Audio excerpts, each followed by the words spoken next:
La ciudad de Biarritz, en Francia, se alista para recibir a los principales líderes del mundo en la cumbre del G7 este fin de semana. Además de la guerra comercial y el Brexit, el anfitrión Emmanuel Macron promete llevar al debate los incendios en el Amazonas. El mundo protesta por los incendios en el Amazonas. Mientras en Brasil hay manifestaciones en las principales ciudades y el presidente Jair Bolsonaro evalúa enviar al ejército para hacerle frente al fuego, en el resto del mundo hay protestas frente a las embajadas y consulados brasileños. Casi 3 meses de protestas en Hong Kong. Manifestantes forman una enorme cadena humana siguiendo el recorrido de las líneas de metro en lo que denominaron el Camino de Hong Kong y prevén más protestas para el fin de semana. El Ocean Viking llega a buen puerto. El barco que lleva a más de 350 migrantes atracará en Malta y sus pasajeros serán reubicados en Francia y otros países de la Unión Europea. Hola, les saluda Iván Pérez Armenti, hoy por María Alejandra Requena. Bienvenidos a Panorama Mundial. Comenzamos.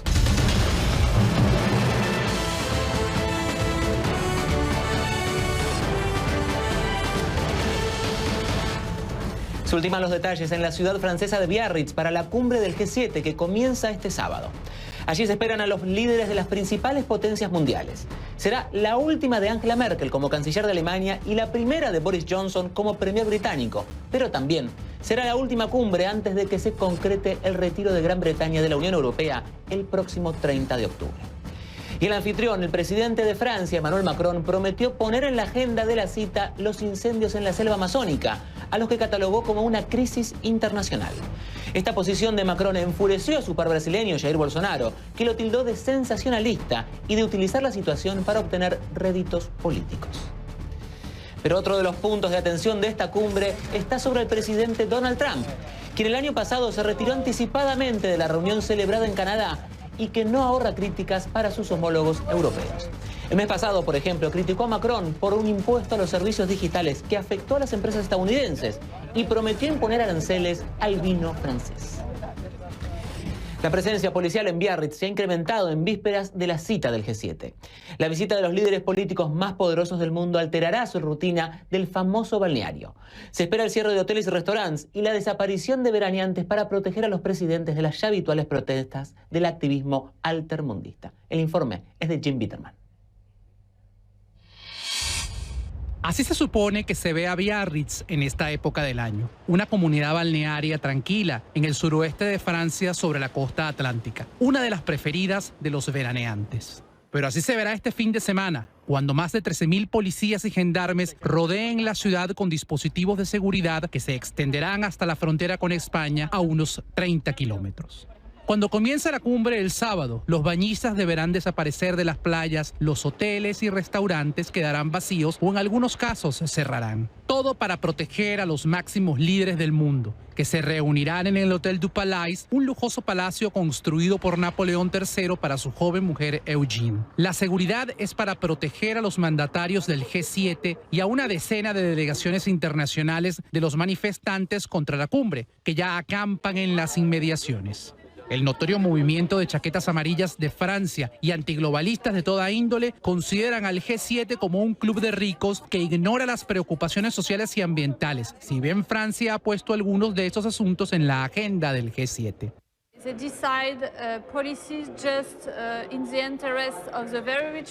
Deciden políticas guiados por los intereses de los más ricos, de los más capitales y de las grandes finanzas. Denunciamos esto y queremos mostrar que existe un gran movimiento social contra estas políticas y también que tenemos alternativas a este sistema. Como los líderes del G7 requieren tanta protección y las manifestaciones contra el G7 podrían tornarse violentas, los comerciantes locales se preguntan si vale la pena cerrar prácticamente una región cuya actividad económica depende en un 20% del turismo. Esta es la temporada alta, nuestra temporada alta. Es el mejor mes del año y no nos consultaron. Nadie nos pidió opinión. Lo que hace más enervante la situación para algunos es la probabilidad de que se logre poco más que en el último G7 en Canadá, cuando Estados Unidos se rehusó a firmar el comunicado final. El presidente anfitrión, Emmanuel Macron, declaró esta semana que, dado el escaso acuerdo entre los líderes, se evitará redactar un comunicado final para que los resultados no sean desastrosos. algo poco acostumbrado en los intercambios diplomáticos como el de este fin de semana. Hay quienes cuestionan si vale la pena realmente llevar adelante la reunión del G7.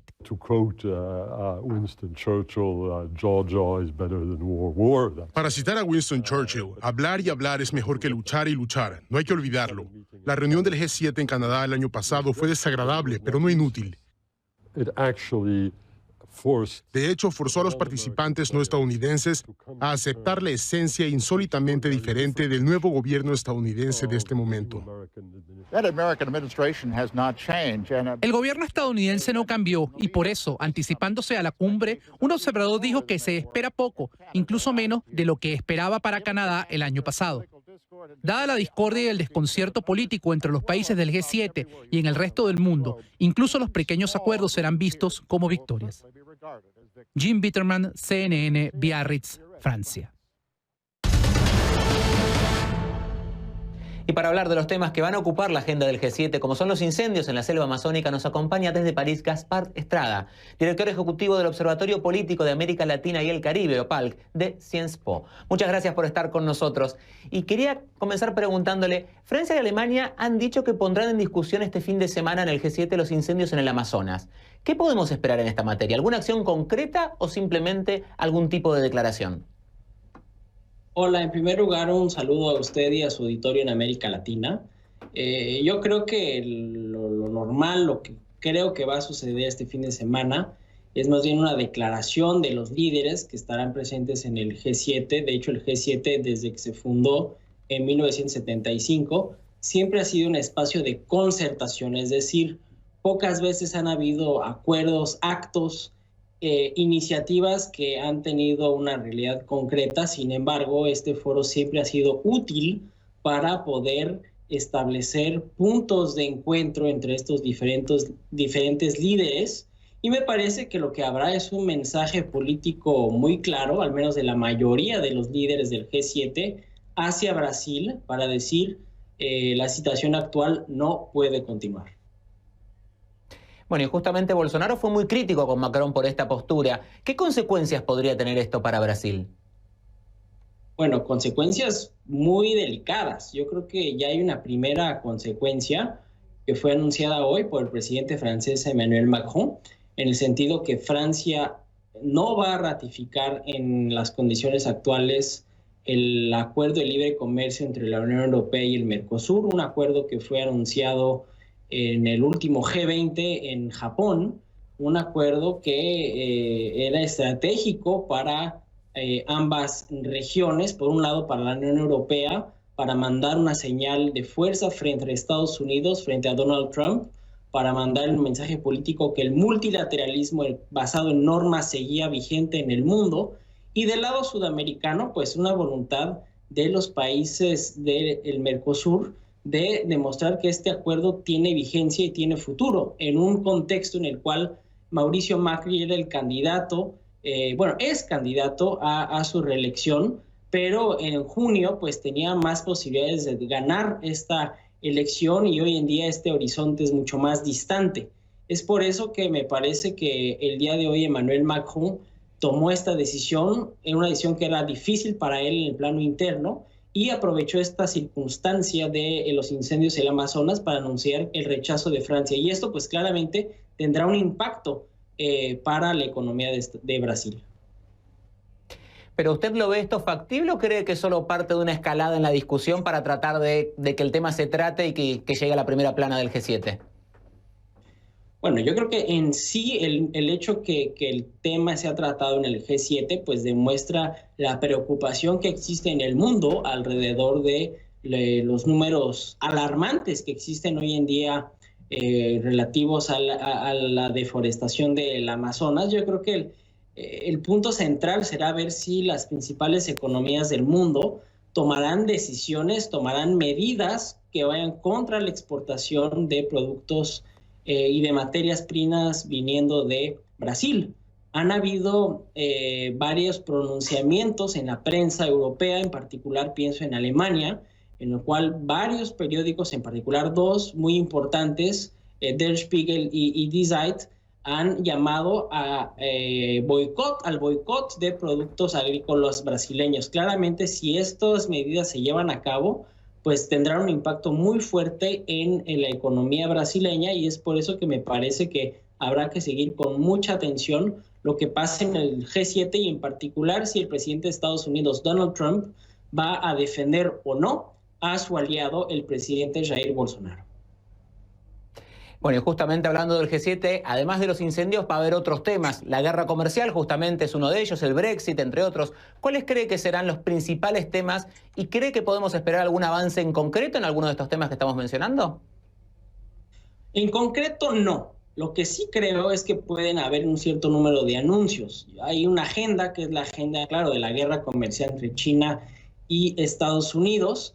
Recientemente Estados Unidos volvió a la carga, volvió a anunciar medidas proteccionistas contra China. China ha reaccionado y se podría esperar que algunos países europeos le pida a Estados Unidos pues disminuir esta guerra comercial. Por otro lado, hay el tema de la agenda del país huésped, Francia. Francia puso en el centro del debate del G7 de este año, que no hay que olvidar que no solo es una declaración de líderes, una reunión de presidentes, pero también hay reuniones ministeriales anteriormente. Y para Francia la agenda central es la lucha contra la desigualdad. No podemos excluir que hay algunos anuncios en ese aspecto, y también finalmente puede haber algún anuncio ligado a el tema de los impuestos a los gigantes de la tecnología. Es un tema que ha venido defendiendo Francia desde hace ya meses, si no años, y en el cual hay una disputa política muy fuerte con el gobierno de Donald Trump. Y justamente hablando de Donald Trump, quería preguntarle qué podemos esperar del presidente estadounidense, teniendo en cuenta que no es muy amigo de estos encuentros, él prefiere las reuniones bilaterales, y que en la última reunión del G7 en Canadá decidió retirarse anticipadamente. ¿Cuál cree que puede llegar a ser la postura del presidente Donald Trump en esta cumbre de este fin de semana? Bueno, yo creo que Donald Trump va a seguir haciendo lo que él acostumbra hacer en este tipo de reuniones. Es decir, darle poca importancia, eventualmente irse anteriormente, y sobre todo no hay que perder de vista que Donald Trump ahora está en campaña. Entonces, Donald Trump va a hacer lo que le sea útil a sus intereses electorales, y imagino que intentará hacer una serie de anuncios que permitan apuntalar su campaña de reelección. Desde ese punto de vista, me parece que esta reunión para Donald Trump no será muy importante. Sin embargo, sí tiene una importancia, porque si la economía de Estados Unidos no va bien, si la economía de Estados Unidos no muestra señales de mantenimiento, o sea, es decir, que el crecimiento siga fuerte y pujante, pues claramente sus chances de ser reelecto van a disminuir. Es por eso que él necesita, a pesar de todo, mantener los contactos con los demás líderes mundiales para evitar que la economía de Estados Unidos no desacelere. Gaspar Estrada, muchas gracias por haber estado con nosotros desde París para ayudarnos a analizar un poco todo lo que se viene en esta cumbre del G7 para este fin de semana. Muchas gracias por estar con nosotros. Gracias a usted y a su auditorio. Y el presidente... por favor, gracias. El presidente de Rusia, Vladimir Putin, se reunió con el Consejo de Seguridad del país para analizar el reciente ensayo de Estados Unidos con un misil. Escuchamos lo que dijo el mandatario. Debido a las nuevas circunstancias emergentes, le instruyo a los ministerios y departamentos relevantes a analizar el nivel de amenaza representada por las acciones de Estados Unidos a nuestro país y tomar medidas globales para preparar una respuesta asimétrica. El Pentágono confirmó el lunes que Estados Unidos lanzó el domingo un misil desde la costa occidental de Estados Unidos con un alcance de más de 500 kilómetros. Esta prueba hubiera sido prohibida por el Tratado de Fuerzas Nucleares de Alcance Medio, el INF, pero como Estados Unidos se retiró de este acuerdo, sí pudo llevarse a cabo. Las fuerzas militares sirias ganaron el control de varias ciudades que se encontraban dominadas por facciones rebeldes. Según un comunicado de las Fuerzas Armadas de ese país, avanzaron hacia el área que ha sido designada como una zona libre de conflicto por Irán, Rusia y Turquía. En total son 6 localidades en el norte de Hama y una al sur de Idlib. El recrudecimiento del conflicto en esta zona ha encendido la alarma de la comunidad internacional. Según el Ministerio de Comunicaciones de Turquía, el presidente de ese país, Recep Tayyip Erdogan, llamó a su homólogo ruso, Vladimir Putin. Durante la conversación le hizo saber que las violaciones al cese del fuego han causado una gran crisis humanitaria y erosionado el proceso de paz. Se estima que unas 400.000 personas han abandonado sus hogares, de acuerdo al último informe de las Naciones Unidas.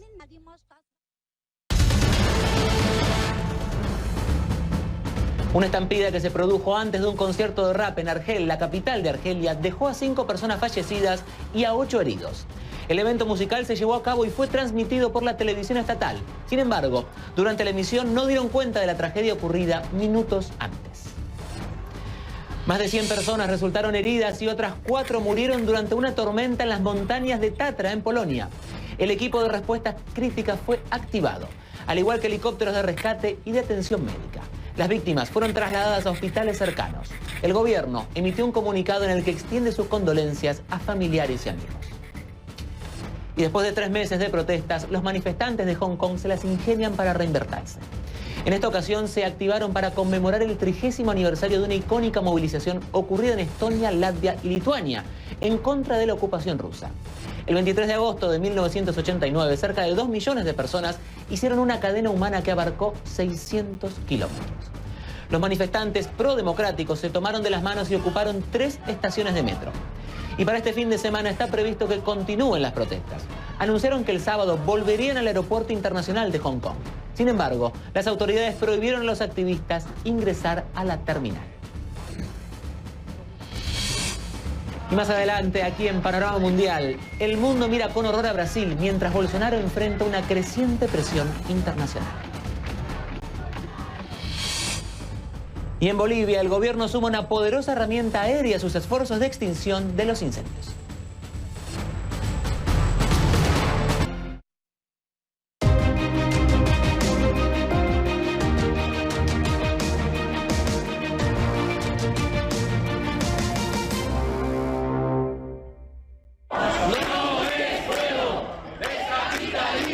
Estamos reclamando al gobierno de Brasil que tome medidas para apagar el incendio.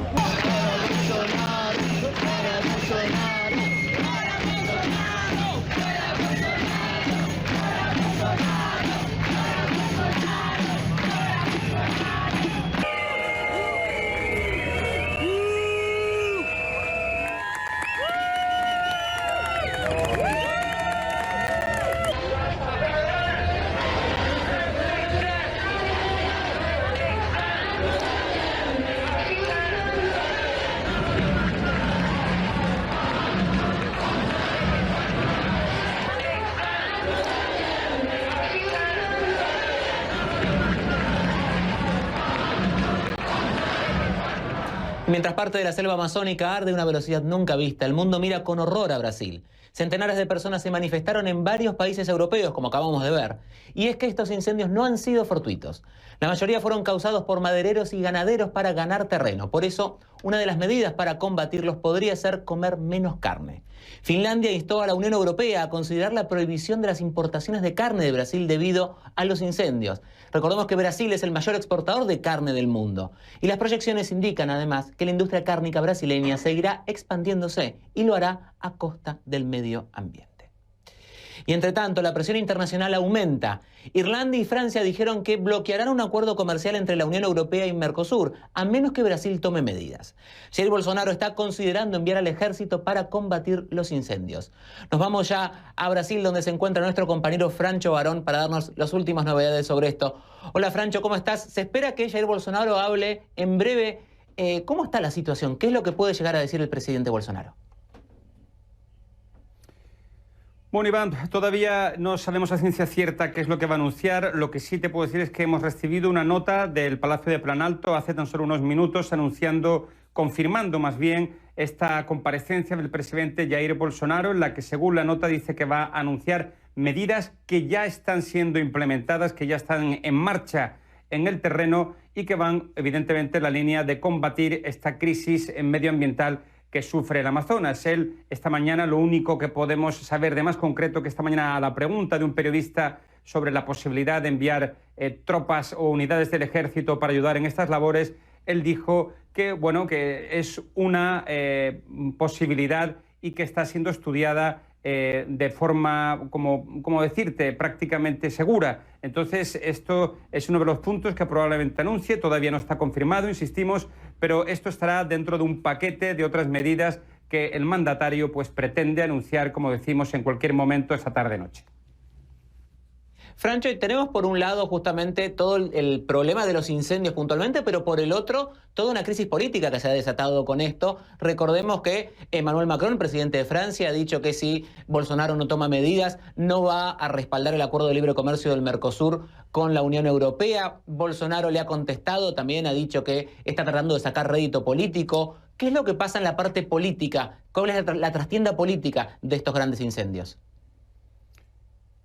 Bueno, sin duda alguna, Iván, Bolsonaro sigue manteniendo que existe una guerra de desinformación sobre todo lo que ha pasado aquí en los últimos días. Él opina que hay una exageración enorme sobre las informaciones que se han divulgado y que se han propagado como en la pólvora, principalmente a través de las redes sociales, con fotografías que ciertamente en algunos casos no se corresponden a la realidad, ni en su ubicación geográfica ni temporal.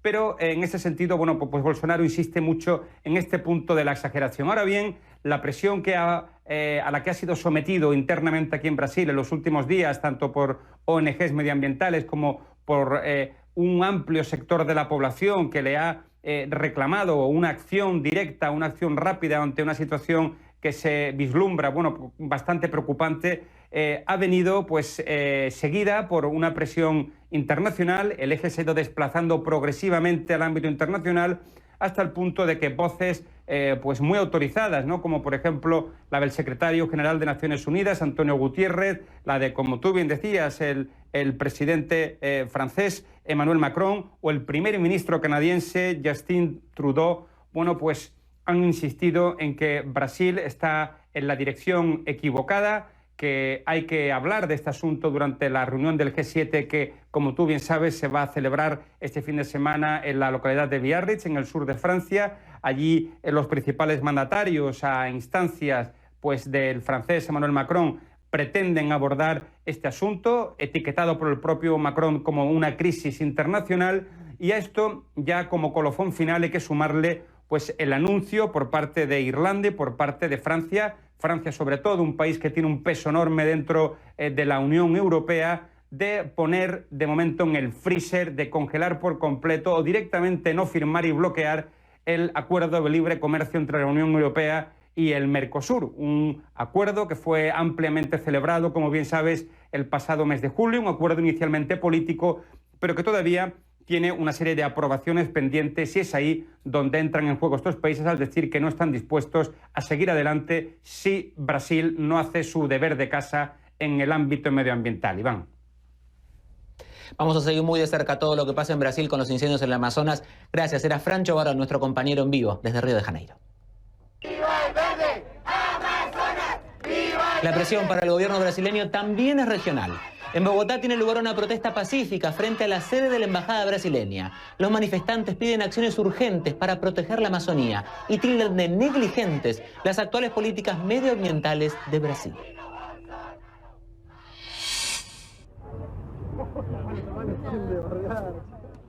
En Argentina los reclamos son similares. El humo de los incendios en el Amazonas ya es visible en el norte del país y llegará a la capital. Varias organizaciones ambientalistas se congregaron frente a la Embajada de Brasil en Buenos Aires para recordar que este es un problema que afecta a todos y abogaron por una mayor conciencia ambiental.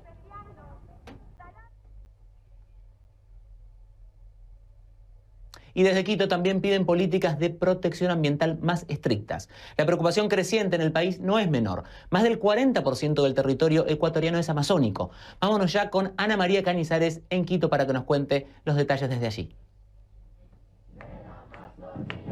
Hola, ¿qué tal, Iván? Así es, más del 40% del territorio pertenece a la Amazonía en el Ecuador. Y desde estas 2 de la tarde, hora de Ecuador, se han concentrado aquí en los exteriores de la Embajada de Brasil en Quito decenas de ciudadanos, ambientalistas, ecologistas, que han insistido en que los gobiernos, no solamente del Ecuador, sino de América Latina y el mundo, refuercen sus políticas en materia de cuidado medioambiental, refuercen también los esfuerzos por la remediación ambiental, por la preservación de la vida y también por la no explotación de recursos naturales en ciertas zonas zonas sensibles en materia ecológica. Nosotros estamos ya con Belén Gómez. Ella es una de las personas que ha venido el día de hoy a manifestarse aquí en los exteriores de la Embajada de Brasil en Quito. Cuéntanos, ¿cuál es el sentir de ustedes con respecto a lo que está sucediendo en Brasil? Hay miles de hectáreas de bosque amazónico que se están quemando. Queremos que el gobierno de Brasil tome acciones contra lo que está sucediendo en la Amazonía, ya que él está ocupando a organizaciones ambientales. Y él ocasionó esto. Quiere echar la culpa a otras personas y él no se hace cargo de lo que él causó. Está matando flora, fauna y ha sacado a pueblos indígenas no contactados de ahí. Queremos que sea justicia. Queremos que toda Latinoamérica y América se una para defender la Amazonía, porque es el único pulmón del planeta. Muchas gracias a Belén. Ella es una de las participantes también en esta manifestación. Gracias por acompañarnos. No solamente es el esfuerzo de preservación de la ecología, sino también de esos pueblos indígenas, de esos pueblos no contactados. Hay que recordar que en el Ecuador existen decenas de nacionalidades indígenas que también habitan en la Amazonía ecuatoriana. Y justamente esta lucha de los ambientalistas ecuatorianos coincide con su lucha para que no se explote la reserva natural del Yasuní, que se encuentra en el corazón precisamente de la Amazonía, Iván. Así está el ambiente también en la ciudad de Quito con respecto a este esfuerzo para que se salve, para que no sufra más este pulmón del mundo como es el Amazonas. Muchas gracias. Era nuestra compañera Ana María Cañizares desde Quito, ahí donde las manifestaciones se ven bastante ruidosas. Y el fuego también está arrasando parte de la selva amazónica de Bolivia. En las labores de extinción participa un avión cisterna de Boeing, conocido como Supertanker. Se trata de la mayor aeronave del mundo de ese tipo. El avión bombero permanecerá en el país el tiempo que sea necesario para apagar los incendios. Hasta ahora las llamas han arrasado más de 774.000 hectáreas en 35 comunidades. Los focos de calor pequeños serán atendidos por helicópteros y avionetas. Y en Paraguay se ha ganado terreno a las llamas. En 2 de las zonas afectadas, los incendios se lograron extinguir completamente. En el resto del país, 154 focos permanecen activos, pero, según el gobierno, no representan ninguna preocupación. El presidente, Mario Abdo Benítez, pidió que se redoblen las medidas de prevención. Y tras casi 15 días varado en aguas del Mediterráneo, el barco Ocean Viking, con más de 300 migrantes a bordo, recibió la buena noticia. La información, después de la pausa. 2 semanas, ese es el tiempo que el Ocean Viking esperó varado en el Mediterráneo antes de que este viernes se anunciara el acuerdo europeo para desembarcar en la isla de Malta a los más de 300 migrantes que se encuentran a bordo. Aunque lo celebraron como buena noticia, las ONGs continúan presionando para que la Unión Europea ponga remedio a estos continuos bloqueos de los últimos meses. Pau Mosquera nos trae toda la información desde Madrid. Este viernes se puso fin al bloqueo que mantuvo al Ocean Viking varado durante 14 días en aguas del Mediterráneo esperando puerto seguro. Así lo confirmaba el primer ministro de Malta, Joseph Muscat, a través de sus redes sociales. Tras mantener conversaciones con la Comisión Europea, así como con Francia y Alemania, llegaron al acuerdo de desembarcarlos en puerto maltés. Para ese fin, facilitarían buques de la Armada de Malta para trasladarlos a puerto seguro. Una vez en tierra firme, serían distribuidos a 6 países europeos diferentes: Alemania, Francia, Portugal, Luxemburgo, Rumanía e Irlanda. Ninguno de ellos, aseveró Muscat, se quedaría en Malta. Por parte del ministro del Interior francés, Christophe Castaner, conocimos que Francia acogerá a 150 de los náufragos, mientras que por otra parte Portugal confirmó que acogería a 35 de ellos. Una decisión que fue bien recibida por Dimitri Avramopoulos, quien es el comisario europeo de migraciones. Felicitó a todos los países que se involucraron en esta tarea, aunque les instó a cumplir con el compromiso en la máxima inmediatez. La decisión también fue bien recogida por las 2 ONGs que operan el navío, Médicos Sin Fronteras y SOS Mediterráneo. Afirmaron sentir alivio al conocer la noticia, aunque continuarán instando a las autoridades europeas para que sienten las bases de un protocolo permanente de desembarco que evite bloqueos como este a futuro. Además, aseguraron que una vez hayan reabastecido y repostado, volverán con las labores de rescate en el Mediterráneo. Para CNN, Pau Mosquera, Madrid. Por otra parte, decenas de latinoamericanos que dicen haber llegado a Francia huyendo de la violencia y la pobreza en sus países están viviendo en la calle tras ser desalojados de una bodega que ocupaban ilegalmente cerca de París. Michael Roa nos tiene los testimonios de algunos de ellos.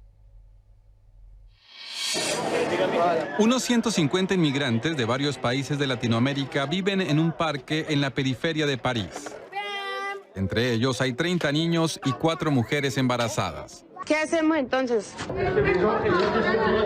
El pasado 30 de julio fueron desalojados por la policía de una fábrica abandonada que ocupaban ilegalmente desde hacía 6 meses. Nos dieron 5 minutos para recoger todo lo que teníamos que recoger. Nos ponían un policía y un guachimán. La situación ha sido dura, complicada para mi familia, más que todo económicamente. La mayor parte de los latinos somos colombianos.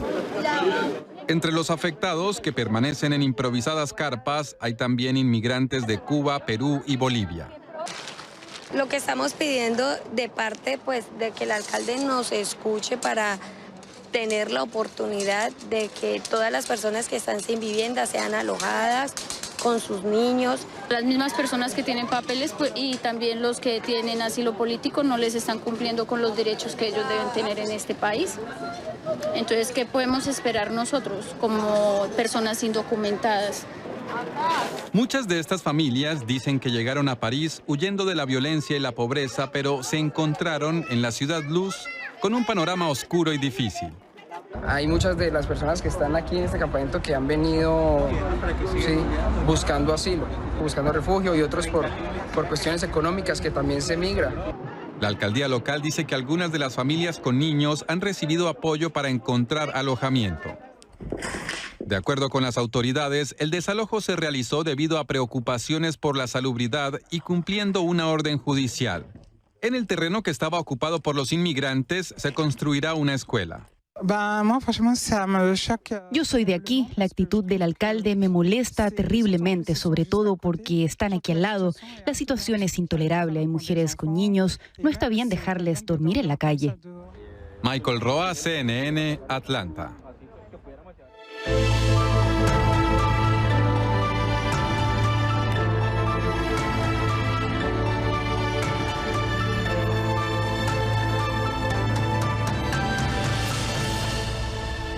La historia de Willy Morales es una de lucha y activismo. Morales es indígena de la comunidad huiliche de Chile y también portador de VIH desde hace más de 30 años. Este caso toma aún más relevancia desde que Chile fuera clasificado por la ONU como uno de los países con mayor aumento de los contagios justamente de SIDA. Y entonces, este caso, decíamos, toma esta relevancia. Y Christopher Ulloa nos cuenta los detalles de aquellas personas portadoras del virus y el activismo de Morales, incluso dentro de su comunidad en contra de la discriminación.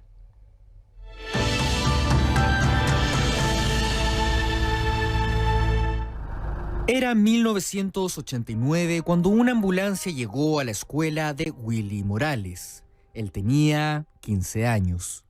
Mi examen habían salido positivos. Y yo dije, qué bueno, porque no tenía idea que lo que era ser positivo o negativo. Y cuando vi al doctor que se tapaba la boca con esa mascarilla para poderme revisar, se ponían guantes, delantales, uno arriba de otro. Ya lo positivo ya no era tan bueno. Y me expulsaron del colegio. Y mi mamá lloraba. Mi papá, cabeza gacha, no entendía. No. Era como el comentario, él tiene SIDA. Morales contrajo el virus que causa el SIDA al tener relaciones sexuales sin protección. Nunca más volvió a la escuela. En ese tiempo era el certificado de defunción, era un certificado de muerte. Era un tema que se negaba, ya era una enfermedad winca, era una enfermedad que solo le daba a la población blanca, no indígena, por una serie de mitos. Morales debió enfrentar los cuestionamientos de su propio pueblo, fue apartado de las actividades comunitarias, tuvo problemas para encontrar trabajo y debió acostumbrarse a las miradas curiosas que lo perseguían a donde quiera que fuera. Siempre se veía como lejano el tema. Era mal visto y todavía a la fecha eso no se ha logrado superar. Un estigma que hasta el día de hoy provoca rechazo entre sus conocidos. Y chao.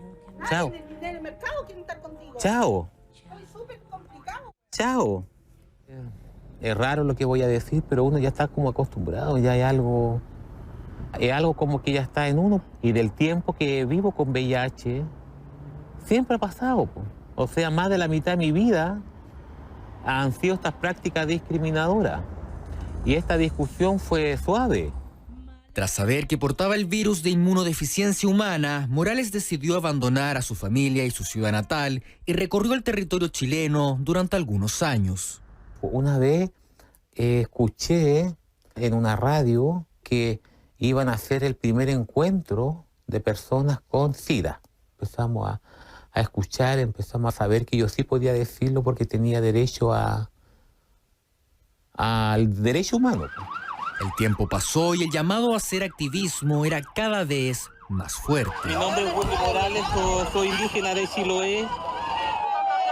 Morales había vuelto un defensor de los derechos de indígenas y de las personas con VIH.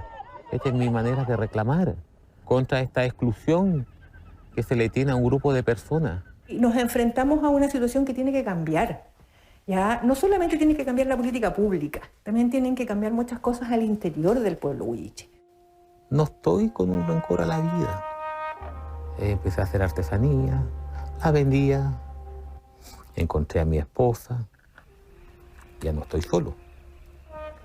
Hay humanos distintos y ese humano distinto tiene que ser respetado. Y creo que es necesario educar y creo que la discriminación tiene que tener rostro. Y este es el rostro. Un rostro que lo ayuda en la lucha con el arma más poderosa que tiene, la educación.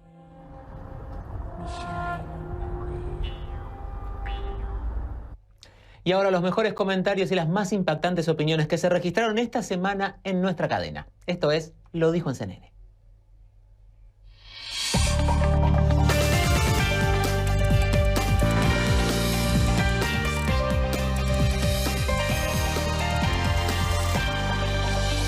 Fue muy difícil porque para mí nunca había entrado a una cárcel. Sentía miedo. El sufrimiento de mi familia fue que yo iba a estar 30 años de lo que me habían dicho. Para ellos pensaron nunca volverme a ver. Es muy evidente que Estados Unidos puede no solamente estar apadrinando a los opositores, sino también teniendo contacto directo con el gobierno venezolano. Todos los actores desean destrabar esta situación vía negociación. Los auspiciantes de Venezuela, los países amigos de Venezuela, principalmente Rusia y China, quieren una salida negociada y no quieren que este problema escale más porque se verían comprometidos ellos mismos. Como ecuatoriana, como una ciudadana, como una perteneciente a una de las organizaciones más grandes del país, que es la Confederación de Nacionalidades Indígenas del Ecuador y CONAIE, que ha luchado y ha hecho historia en el país, es buscar mayor inclusión, mayor equidad, mejor redistribución de la riqueza de nuestro país. Lamentablemente la corrupción es un cáncer que afecta al país y esto también se ha visto últimamente descubierto en la gestión de Correa y eso le hace mucho daño al país. Está muy triste porque desde que lo detuvieron pues no ha podido amamantar a mi nena. Lo que pues pasa ahorita pues ella se ha sentido mal ahí donde está. Hemos tenido quizás la mitad de nuestra vida en este país y así en esta manera nos trata pues es algo difícil.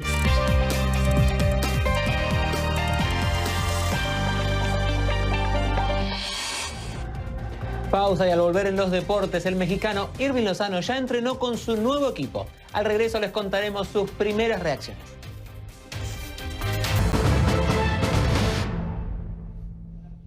Es el momento de los deportes aquí en Panorama Mundial, hoy con nuestra compañera Marcela Trucios en Atlanta. Y comencemos, Marcela, justamente hablando de fútbol, donde el Napoli finalmente presentó su nuevo fichaje, el mexicano Irving "El Chucky" Lozano. ¿Qué tal, Iván? También te saludo con mucho gusto. Así es, Lozano ya está estrenando, ahora sí, su nueva camiseta. El club italiano firmó al atacante por 5 años y unos 48 millones de dólares. Lozano se integró rápidamente a los trabajos de su nuevo club desde este mismo viernes. Lozano llega al Nápoles después de 2 exitosas temporadas con el PSV Eindhoven de la Liga Holandesa. En esas 2 campañas, el jugador de 24 años anotó 17 goles y dio 8 asistencias. Además, se coronó campeón de la Eredivisie en esa primera temporada en la que llegó. El entrenador Carlo Ancelotti del Napoli descartó que Lozano juegue en la primera fecha del calcio y señaló que su debut se produciría la próxima semana ante la Juventus de Cristiano Ronaldo. Bueno, vamos a ver sus primeras reacciones. Hola a todos los hinchas de Napoli, estoy muy feliz de estar aquí, les agradezco a todos la bienvenida y Forza Napoli siempre. Marcela, y del fútbol nos vamos a cambiar de tema y nos vamos a hablar de béisbol, donde aparentemente las grandes ligas están tomando una medida prohibiendo a sus jugadores a participar en el béisbol venezolano. ¿De qué se trata esto? Bueno, así es, como tú dijiste, no va a permitir que jueguen sus beisbolistas allá en Venezuela durante el receso de invierno, y la medida es una consecuencia directa de la profundización de las sanciones económicas impuestas a ese país por el gobierno del presidente Donald Trump.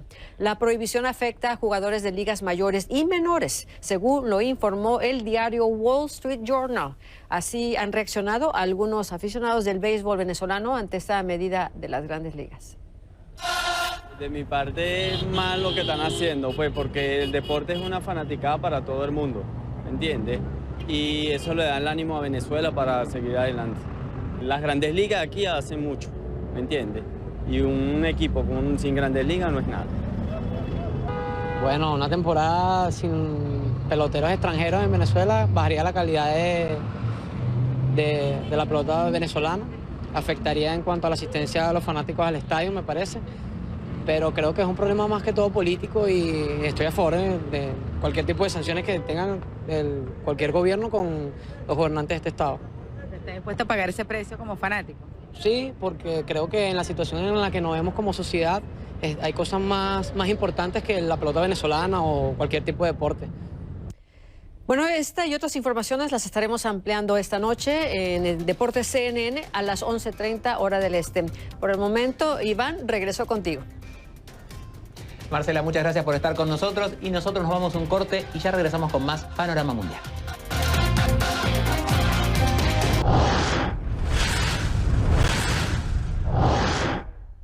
Y nos vamos a ir rápidamente a Washington, donde está nuestra compañera Ione Molinares para que nos dé un adelanto de los temas que van a tratar en Directo USA en solo minutos, a las puertas de una nueva cumbre del G7, así que calculo que mucha información este viernes en Directo USA, ¿no es cierto, Ione? Muy buenas tardes. Sí, claro, porque la Casa Blanca se sacudió un día que se consideraba iba a ser relativamente tranquilo, pero ahora con esta caída en las bolsas de valores por los aranceles que anunció China, pues obviamente, Iván, esto ha generado una reunión de emergencia en la Casa Blanca y la amenaza del presidente Donald Trump, que además está ordenándole a las compañías estadounidenses que busquen alternativas a China. Esa orden ha causado un poco de molestia en muchos porque, bueno, esto es simplemente lo que hacen, digamos, líderes que no están necesariamente en una democracia, si sabes a lo que me estoy refiriendo. Así que vamos con este análisis y obviamente tendremos mucho más en términos de lo que está pasando en la movilización para tratar de salvar a el Amazonas, que está pues generando todos estos incendios. Además, pues tenemos el anuncio de otro candidato demócrata que se sale de la lista de los aspirantes que esperan en algún momento llegar a enfrentarse a Donald Trump. Mucho que acompañarlos a partir de las 5 de la tarde, hora del este, aquí en Directo USA, Iván. Bueno, Ione, van a tener un final a toda orquesta esta semana en Directo USA en tan solo minutos. Después de Panorama Mundial, Ione Molinares los espera con Directo USA. No se lo pierdan y sigan por CNN. En una movida histórica, 106 países se manifestaron a favor de restringir el comercio de las jirafas y sus pieles. 21 países votaron en contra, mientras que 7 se abstuvieron. La medida responde a la reducción de más de un 30% de la población de esta especie en las últimas 3 décadas. Y con esta decisión, todo comercio internacional de jirafas requerirá de un permiso especial de exportación que se otorgará solo si las autoridades consideran que no se amenaza la supervivencia de la especie en su hábitat natural.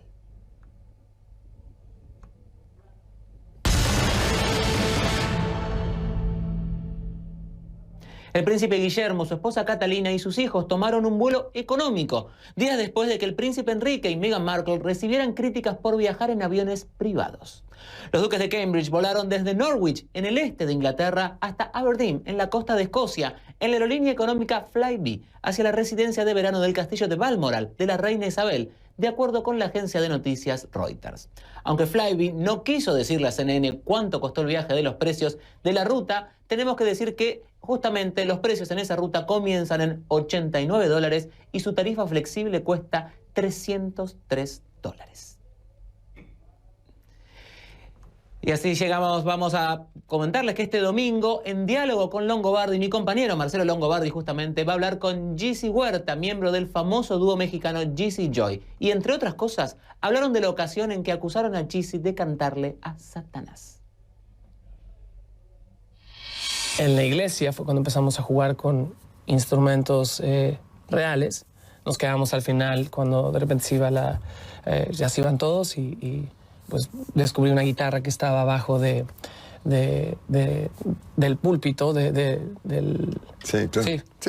Y estaba abandonada, estaba ahí medio descuidada, había una bocina rota. Un parlante, ¿no? Sí, una bocina, un parlante, y tomé la iniciativa de sacarla, desempolvarla, la conecté y sonaba distorsionada. Y en la iglesia no tocaba nada como con distorsión, era más solemne, ¿no? Y empezaba yo a emular riffs de Santana y todo. Y me acuerdo una vez muy curioso, estaba tocando una canción de Santana y entra un tipo y dice, ¿qué estás tocando? Eso es de Satanás. Le digo, no, es Santana, es Santana. Ya lo saben, diálogo con Longobardi este domingo a las 9 de la noche, hora de Miami, 10 de la noche de Argentina. Y así llegamos al final de esta edición de Panorama Mundial. Les habló Iván Pérez Armenti, hoy por María Alejandra Requena. Que tengan muy buen fin de semana.